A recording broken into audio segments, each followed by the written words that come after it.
Kisah Para Rasul 6 ayat pertama sampai dengan ke-15. 7 orang dipilih untuk melayani orang miskin.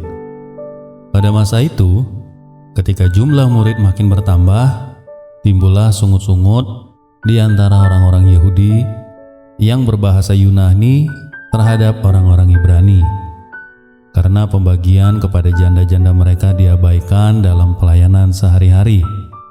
Berhubung dengan itu, ke-12 rasul itu memanggil semua murid berkumpul dan berkata, "Kami tidak merasa puas karena kami melalaikan firman Allah untuk melayani meja. Karena itu saudara-saudara, pilihlah 7 orang dari antara kamu yang terkenal baik dan yang penuh roh dan hikmat, supaya kami mengangkat mereka untuk tugas itu, dan supaya kami sendiri dapat memusatkan pikiran dalam doa dan pelayanan firman." Usul itu diterima baik oleh seluruh jemaat.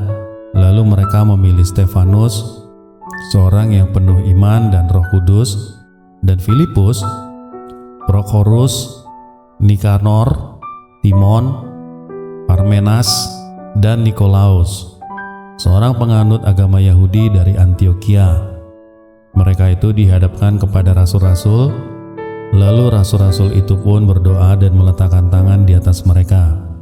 Firman Allah makin tersebar, dan jumlah murid di Yerusalem makin bertambah banyak, dan sejumlah besar imam menyerahkan diri dan percaya. Dan Stefanus yang penuh dengan karunia dan kuasa mengadakan mukjizat-mukjizat dan tanda-tanda di antara orang banyak. Tetapi tampillah beberapa orang dari jemaat Yahudi yang disebut jemaat orang Libertini.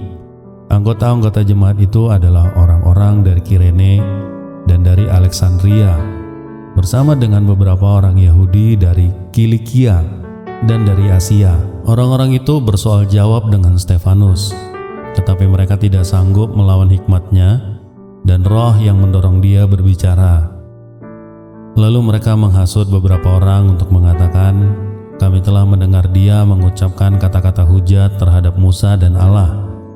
Dengan jalan demikian, mereka mengadakan suatu gerakan di antara orang banyak, serta tua-tua dan ahli-ahli Taurat. Mereka menyergap Stefanus, menyeretnya dan membawanya ke hadapan mahkamah agama.